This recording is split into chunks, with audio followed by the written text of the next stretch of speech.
देखो मैथ में जो है अब हम क्वेश्चन नंबर 63 देखेंगे, जो C9 सॉरी होल वैल्यू की कॉन्सेप्ट हमने आपको पूरी बता दी है। ठीक, आप उस वीडियो को पहले पूरा देख लीजिए, तभी आप इन क्वेश्चनों पे आइए। तो पहला दिया गया है क्वेश्चन है, राम अपने वेतन का 40% भोजन पर, राम अपने वेतन का 40% भोजन पर, इसके बाद 20% घर के किराए पर, 20% जो है घर के किराए पर, तथा 10% मनोरंजन पर, 10% मनोरंजन पर, 10% यातायात पर खर्च करता है और 10% जो है वो यातायात आने जाने पर खर्च करता है। ठीक है, क्या बताया, 10% भोजन पर, 10% किराए पर, 10% घर के 10% मनोरंजन पर और 10% यातायात पर खर्च करता है। तो क्या कह रहा है, यदि उसके महीने के अंत की बचत, यदि महीना जो होता है उसके अंत की जो बचत है वो कितनी है, 1500 रुपये, महीने की अंत की बचत 1500 रुपये है, तो उसका मासिक वेतन कितना है। तो यानी बचत ये कह रहा है, बचत यानी क्या है बच्चा, तो तुरंत दिमाग में आ जाएगा, बचत यानी ये अंत। ठीक, और शुरू आपको बताना है, शुरू यानी वेतन बताना है। ठीक है, वेतन तुम्हें शुरू वाला बताना है। तो हमने आपको बताया है कि इसके लिए तीन मेथड हमने आपको बताए थे। तो पहले हम ये वाला मेथड से लगा के देख लेते हैं। अंत दिया गया है और शुरू निकालना है, अंत दिया गया है और शुरू निकालना है, तो होल वैल्यू से उल्टा गुणा करते हैं, लेकिन होल वैल्यू तो निकालना पड़ेगी। तो अलग अलग दिया गया है तो इनको जोड़ लेंगे पहले। तो जोड़ेंगे तो कितना आ जाएगा, 60, 70, 80, 80% आ जाएगा। ठीक है, अब ये तुम्हारा इसका होल वैल्यू निकाल लो 80% का। तो 80% का होल वैल्यू निकालोगे तो देखो ये खर्च कर रहा है, तो जब खर्च करेगा तो होल वैल्यू घट के निकलेगी कि नहीं। तो निकालेंगे 80% यानी 80/100, ये कट जाएगा यानी 4/5, यानी कट इसको घटा के निकालेंगे तो आ जाएगा 3/5, 80 अरे सॉरी 1/5 आ जाएगा। होल वैल्यू कितनी आ जाएगी, 1/5 किसका आ जाएगा, 80% का। तो तुम्हें क्या निकालना है, उसका वेतन निकालना है। तो जब भी इस अंत दिया हो, शुरू निकालना हो, तो होल वैल्यू से उल्टा गुणा करते हैं। तो 1500 है, 1500 में ये अंत है, इसमें होल वैल्यू कितना है, 1/5, 1/5 का उल्टा गुणा करेंगे तो 5/1 यानी 5 आ जाएगा। गुणा कर देंगे तो 0 0 55 25 के 5 हासिल 2, 5 एकम 5 और 2 7, यानी 7500 रुपये उसका वेतन था। ठीक है, बात समझ पाए। तो इस तरीके से ये लगेगा, ये किस कॉन्सेप्ट से हमने लगाया है तो आपको पता है, ये होल वैल्यू वाली जो कॉन्सेप्ट है उससे लगा हुआ है। ठीक है, जबकि इसको हम दूसरे तरीके से भी लगा सकते हैं। तो सेकेंड मेथड जो है वो भी हमने आपको बताया है। तो कैसे बताया था आपको, यानी 1500 रुपये बचाता है अंत में। सेकेंड मेथड कैसे लगा सकते हैं, सेकेंड मेथड से, तो सेकेंड मेथड हम ऊपर लगा देते हैं, 1500 रुपये बचाता है अंत में। ठीक है, और खर्च कितना करता है, तो खर्च निकालोगे, देखो इधर 80% खर्च कर देता है। खर्च कितना करता है, 80%, बचाता कितना है, 1500। तो फिर यहाँ से परसेंटेज में कितना बचाता होगा, 80% खर्च करता है तो 20% बचाता होगा, 80% खर्च करता है तो 20% बचाता होगा। तो भैया लेकिन यहाँ क्या कह रहा है, 1500 बचाता है, तो 20% की वैल्यू हो जाएगी 1500, 20% की वैल्यू हो जाएगी 1500, तो 100% की वैल्यू निकाल दो। तो 100% की वैल्यू निकाल लेंगे हम लोग, तो आ जाएगा 1500/20 × 100। अब 20 बचे 100, अब फिर 5 से गुणा कर दोगे तो फिर तुम्हारा वही आ जाएगा 7500 आंसर। ठीक है, ये दूसरा मेथड हो गया। इसके अलावा एक और मेथड बताया था, डायरेक्ट इसमें 1500 में आप क्या करो, 20% का उल्टा गुणा कर देंगे, हैं, तब भी आंसर आ जाएगा। तो जैसे आपको सही लगे वैसे आप इनको लगा लीजिए। ठीक है, तो इसको नोट कर लो। अगला क्वेश्चन देखिए, क्वेश्चन नंबर 64। इसमें देखो क्या कह रहा है, 64 में क्या रहा है इसको समझिए। मिस्टर यक्स अपने वेतन का 35% भोजन पर, 5% बच्चों की शिक्षा पर खर्च करते हैं। तो कुल खर्च कितना हो गया, 35% भोजन पर खर्च करते हैं भैया, 5% बच्चों की शिक्षा पर खर्च करते हैं, तो कुल खर्च जो इनका हो गया वो 40% हो गया। इतनी बात क्लियर। आगे क्या कह रहे हैं देखो, 2011 में, जनवरी 2011 में इन्होंने 2 मदों में 17,600 रुपये खर्च किए। ठीक है, कितने रुपये खर्च किए, 17,600 रुपये खर्च कीजिए जनवरी 2011 में। ठीक है, तो उस महीने का वेतन क्या था, ये पूछा उस महीने का वेतन क्या था। ये देखो यहाँ पे दिया गया है, मिस्टर एक्स अपने वेतन का 35%, फिर दिया है 5% शिक्षा पर खर्च करते हैं, तो कुल 40% खर्च करते हैं कि नहीं। और यहाँ कितना बता रहा है, कितने % खर्च करते हैं, 17,600 खर्च करते हैं। ठीक है, यही तो बात है। तो ये भी खर्च है, ये भी खर्च है, दोनों खर्च है, तो ये दोनों बराबर होगा। ठीक, अब दोनों बराबर होगा तो बस उनकी आय पूछा है तो 100% की वैल्यू निकाल देंगे। भैया ये खर्च है दोनों, दोनों खर्च है, तो इसका मतलब तुम्हें कुछ करना ही पड़ेगा। तो बस 40% ये परसेंटेज में खर्च है और ये वैसे खर्च है, तो 40% की वैल्यू हो जाएगी बच्चा कितनी, 40% की वैल्यू हो जाएगी 40% की वैल्यू हो जाएगी 17,600। तो तुम्हें कुल आय निकालना, तो कुल आय अपने आप में कितनी होती है बेटा, 100%। तो 100% की वैल्यू निकाल देंगे। तो 100% की वैल्यू जब आप निकालोगे तो आ जाएगा 17,600 में क्या करोगे आप, 40 बटे नीचे ला देंगे और गुणा 100 से करा देंगे। ये जीरो से ये जीरो कट जाएगा, इसको काटेंगे 4 चौके 16, फिर 4 चौके 16, जीरो बचेगा। अब फिर यहाँ बस देखो बस कितना बढ़ जाएगा, 4 4 और कितने जीरो आ जाएंगे, 3 जीरो आ जाएंगे। किसी ऑप्शन में आपको दिखाई दे रहा है, ऑप्शन नंबर तुम्हारा कौन सा है भाई, बी। तो बी नंबर तुम्हारा सही हो जाएगा। ये आपको समझ में आया, ठीक। इसमें कुछ नहीं है, इसमें देखो बस दोनों खर्च दिया है तो दोनों खर्च को बराबर करना पड़ेगा, ठीक है। हाँ, कह रहा है क्वेश्चन नंबर 65 में कह रहा है, एक व्यापारी अपनी पूंजी का 50% अपनी कार्यकर्ताओं के वेतन पर तथा पूंजी का 33.1/3% वस्तुओं की खरीद पर व्यय करता है। व्यय का मतलब होता है खर्च करता है। तो देखो क्या कह रहा है, कितना भैया करता है, 50% अपने कार्यकर्ताओं के को वेतन दे देता है, 50% कार्यकर्ताओं के वेतन को दे देता है। उसके बाद 33.1/3% जो है ये काय में खर्च करता है, वस्तुओं को खरीदने में जो है व्यय करता है। तो कुल खर्च कितना करता है ये हम निकाल लेंगे। लेकिन एक चीज़ देखो, इसकी जो ये परसेंटेज की कैलकुलेशन है सही बटे वाली है, तो इसमें अगर आप बनाना चाहोगे थोड़ी कैलकुलेशन ज़्यादा हो जाएगी। तो हम क्या करेंगे, इसी को फ्रैक्शन में बदल देंगे, और फ्रैक्शन में बदलेंगे तो हमारी कैलकुलेशन आसान हो जाएगी, ठीक है। तो इसे 50% है, तो 50% को अगर फ्रैक्शन में बदलोगे तो कितना आएगा, 50/100 1/2। 50% की फ्रैक्शन कितनी होती है, 1/2। 33 सही 1/3 की परसेंट कितनी होती है, 1/3। ये डायरेक्ट इसीलिए हमने शुरुआत में आपको पढ़ाया था, समझ पा रहे हो कि नहीं।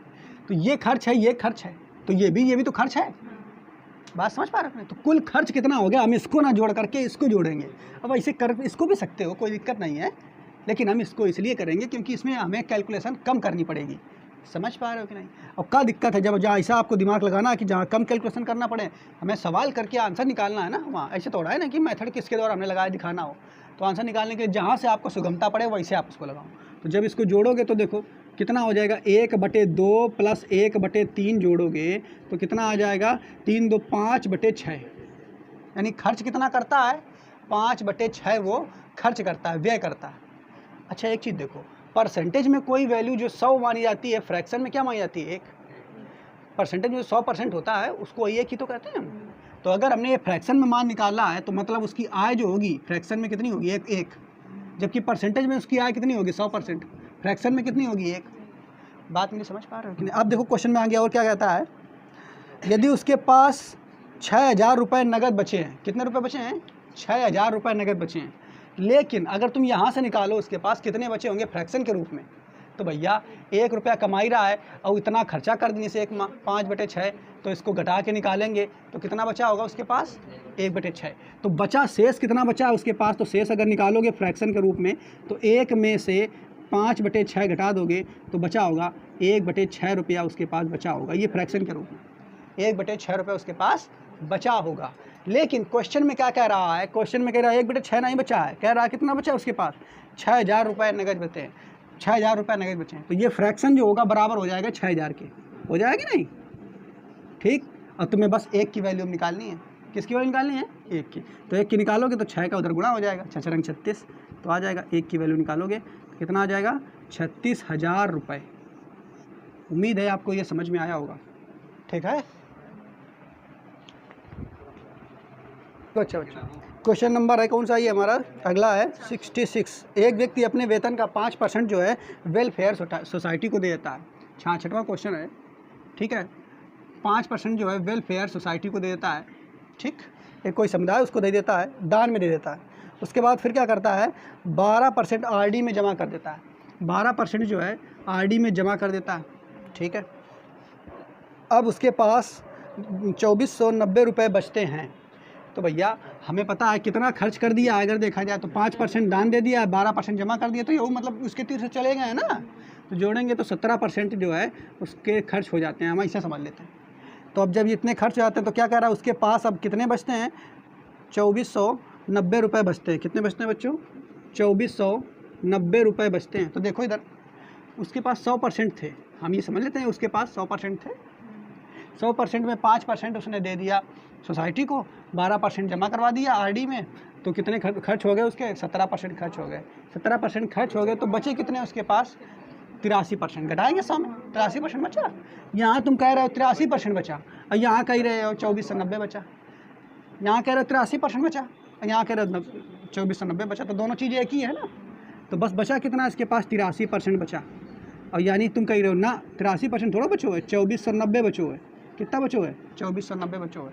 तो आपसे कहा क्या है बच्चा? तो कह रहा है उसका मासिक वेतन बताइए। तो मासिक वेतन कितना माने हैं? 100%। तो बस 100% की वैल्यू निकाल देंगे। तो 100% की वैल्यू निकालेंगे तो 100% बराबर 2490 बटे 83 गुणा 100। 3 से कटेगा क्या? 3 से काटेंगे तो 3 83 कट जाएगा। फिर कितने बार जाएगा? 3 बार। ठीक है, देखो 3 में का 30 आ जाएगा। 30 तो बराबर कितना आ जाएगा? 3000 आ जाएगा। ठीक है बच्चों, ए नंबर ऑप्शन सही हो जाएगा। या फिर डायरेक्ट ऐसा नहीं करना था तो 2490 में हम उल्टा गुणा कर देंगे 83% का, तब भी डायरेक्ट आ जाता आंसर। ठीक है, तो इसमें तो कुछ है ही नहीं, ये नहीं लगा पाया है, सरल सा है। ठीक है, देखो क्वेश्चन नंबर 67 है। कह रहा है स्वाति अपने आय का 40% खाने पर, अपने आय का 40% खर्च करती हैं भैया खाने पर। फिर क्या कह रहा है? 25% घर के किराए पर, 25% घर के किराए पर, फिर 15% मनोरंजन पर, 15% मनोरंजन पर, 5% आवागमन किराए पर व्यय करती है। यदि मास के अंत में उसकी बचत, महीना के अंत में उसकी जो बचत है, यानी कितने रुपए बचा लेती है बच्चा? बचत कितनी है? तो 1200 रुपये बचत करती है महीने के अंत में। ठीक है, ये क्या है? खर्च है, और वो क्या है? बचत है। तो इतने रुपए खर्च करती, इतने परसेंट खर्च करती। तो देखा जाए कुल कितने परसेंट खर्च करती, तो पहले जोड़ लो तुम, कितना निकल के आ जाएगा। तो 40 65 में 5 जोड़ेंगे कितना? 70, और 70 15 कितना हो जाएगा? 85% लगभग वो खर्च करती है। अब 85% अगर वो खर्च कर देगी तो बचाएगी कितना परसेंट में? 15% बचाएगी। देखो 85% खर्च कर रही है टोटल, तो बचाएगी कितना? बचाएगी कितना परसेंट में? तो 100% होता है टोटल। 100 में 85 खर्च कर दिया, कितना बचाएगी? 15% बचत करेगी। 15% बचत करेगी। लेकिन क्वेश्चन में क्या कहा? 15% थोड़ा बचत करती है, वो कह रहा है 1200 की बचत करती है। तो ये भी बचत है, वो भी बचत है, तो दोनों चीज़ें बराबर होंगी कि नहीं? तो बस 12% की वैल्यू जो हो जाएगी वो कितना हो जाएगी? अरे सॉरी, 15% की जो वैल्यू हो जाएगी वो कितनी हो जाएगी? 1200 रुपया। तो 100% की वैल्यू, यानी उसकी आय पूछा है तो 100% की वैल्यू निकाल देंगे। तो 100% की वैल्यू निकाल देंगे। 100% की वैल्यू निकालने के लिए 1200 में नीचे भाग देंगे 15 का, और फिर क्या कर देंगे? 100 से गुणा करा देंगे। ठीक है, बस इसको काटेंगे 3 से काटेंगे। 3 चौके 12, 3 पचे 15, 5 से काटेंगे 5 दूनी 10, तो 20 आ जाएगा। ठीक है, और इसको 4 दूनी 8, और 8000 रुपये तुम्हारा जो उसकी कुल आय होगी वो निकल करके आ जाएगी। इस क्वेश्चन को आप होल वैल्यू वाले कंसेप्ट से भी लगा सकते हो, बिल्कुल सरल है ये। ठीक है, ये आपको दिमाग में जोड़ लेना है कि 85% खर्च करता है तो बचाता कितना होगा? 15%। लेकिन वहाँ क्वेश्चन में कितना बचाता होगा? 12%। तो 15% की वैल्यू 12%, 15% की वैल्यू 12%, तो 12% में 15% का उल्टा गुणा कर देंगे, आंसर आ जाएगा। ठीक है, जैसे भी आपको करना हो आप वैसे करिए। ठीक, नोट कीजिए। अगला क्वेश्चन है क्वेश्चन नंबर 68। इसमें देखो क्या कह रहा है? एक विद्यालय में 600 विद्यार्थी हैं। ठीक है, कुल विद्यार्थी कितने हैं? 600। कुल कितने हैं? 600, जिसमें से हिंदू जो हैं, हिंदू 72% हैं। मुसलमान जो हैं, मुसलमान बता रहा है 16% हैं। ठीक है, सिख जो हैं, सिख जो हैं वो कितने हैं? 3% हैं। बाकी जो हैं वो ईसाई हैं। कौन है? ईसाई। तो अगर देखा जाए इनको जोड़ेंगे तो 72 6 कितना? 1 आ गया, 7 1 8 9, 91% जो तुम्हारे ये तीनों मिला करके हो जाएंगे। हिंदू मुस्लिम सिख मिला करके 91% हो जाएंगे। लेकिन एक चीज़ समझिए, टोटल उसका जो विद्यालय है उस विद्यालय में 100% लोग तो होंगे, बाकी जो हैं वो ईसाई हैं। बाकी कौन है? ईसाई। तो भैया 91% में ये तीनों आ गए, तो ईसाई कितना होगा? ईसाई कितने लोग हो गए?